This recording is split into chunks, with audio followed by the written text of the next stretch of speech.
नाशिक विधान परिषद निवडणुकीमध्ये दराडे आणि गीतेबंधू यांच्यामध्ये समझोता जरी झालेला असला तरी महायुतीच्या वतीनं आज नगरसेवकांचा कॅम्प काढण्यात येणार आहे। अज्ञात स्थळी सगळ्या नगरसेवकांना हलवण्यात येणार आहे। आपल्यासोबत शिवसेनेचे नेते आणि नाशिकचे उपमहापौर विलास शिंदे आहेत। अण्णा, मनोमिलन झालेलं आहे। गीतेबंधू आणि दराडे यांच्यामध्ये कुठेतरी जी दरी होती किंवा जो वाद होता तो मिटलेला आहे। मग असं असताना हा कॅम्प नेमका का बरं? आपल्याला माहिती असेल की नुकत्याच नाशिक महानगरपालिकेच्या निवडणुका होऊन साधारणतः 4 महिने झालेले आहेत। 15 जानेवारीला ही निवडणुकीचं मतदान पार पडलं आणि 16 तारखेला निकाल आले आणि तेव्हापासून तर आत्तापर्यंत मला असं वाटतं की साधारणतः 5 महिने या ठिकाणी होत आहेत।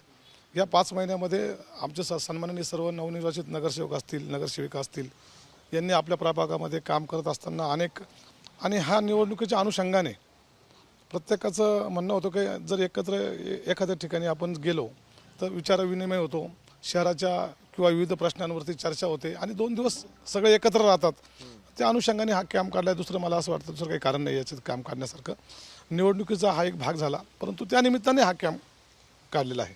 पण काही दगाफटका होईल अशी शक्यता वाटते आणि म्हणून एकत्र सगळ्या नगरसेवकांना ठेवायचं असं काही आहे? बिलकुल नाही। कारण संपूर्ण महाराष्ट्रामध्ये 17 ठिकाणी हे मतदान होत असताना 6 जागा या बिनविरोध झालेल्या असताना 11 ठिकाणी हे मतदान होत आहे आणि खरं तर महायुतीचं कॅन्डिडेट म्हणून नरेंद्र दराडे नाशिक विधान परिषदेच्या निवडणूक रिंगणामध्ये आहेत आणि आपण बघितलं असेल काल आणि परवा सन्माननीय महाराष्ट्र राज्याचे कुंभमंत्री गिरीशभाऊ महाजन यांच्या नेतृत्वाखाली नरहरी झिरवाळ असतील, दादासाहेब भुसे असतील, मंत्री महोदय उदयजी सामंत साहेब असतील, सगळे आमदार असतील, ते महायुतीचे सर्व प्रमुख पदाधिकारी, जिल्हा प्रमुख, महापौर, उपमहापौर, नगराध्यक्ष या सगळ्यांची संयुक्त बैठक झालेली आहे। हा प्रश्नच नाही आहे, म्हणजे किंवा दगाफटका हा विषयच नाही आहे।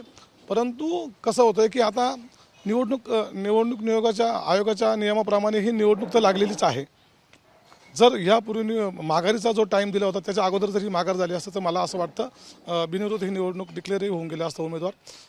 7वी जागा ही महाराष्ट्रातली 7वी जागा बिनविरोध असती। परंतु आता तो वेळ गेल्यानंतर नियमाच्या अधीन राहून त्या ठिकाणी बॅलेट पेपर येणारच आहे, त्याच्यावरती मतदान होणारच आहे आणि ज्यांनी पाठिंबा दिला आहे, ज्यांनी दोन्ही उमेदवारांनी या ठिकाणी पाठिंबा जाहीर केलेला आहे, तो असा तसाने आपल्या मीडियाच्या माध्यमातून आणि जो मतदार आहे तो सुज्ञ मतदार आहे।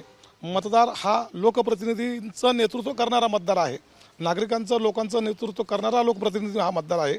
त्याच्यामुळे दगाफटका हा विषयच नाही आणि प्रत्येक वोटरची ही गाईडलाईन ठरलेली आहे। आपल्या पक्षाचं जे काही ध्येय धोरण असेल, पक्षाचे जे काही आदेश असतील त्या पक्षाचं अनुकरण आणि पालन करणारा मतदार या ठिकाणी आहे।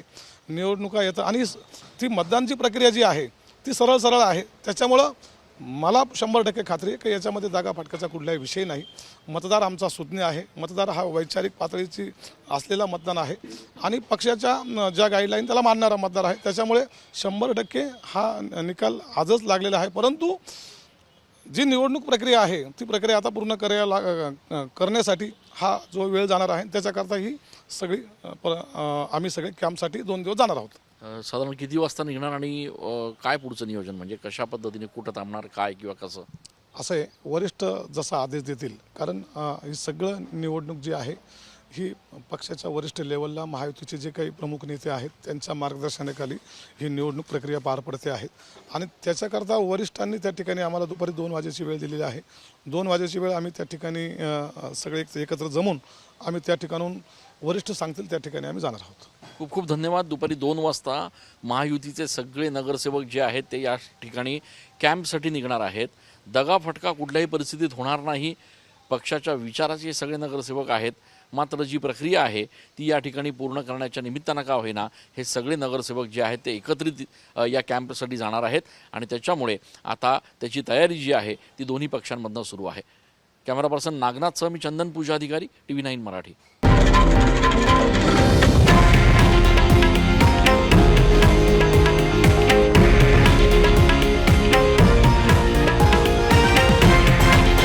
हे आहे देशातील नंबर 1 न्यूज नेटवर्क आणि आपण पाहत आहात TV9 मराठी, एकमेव।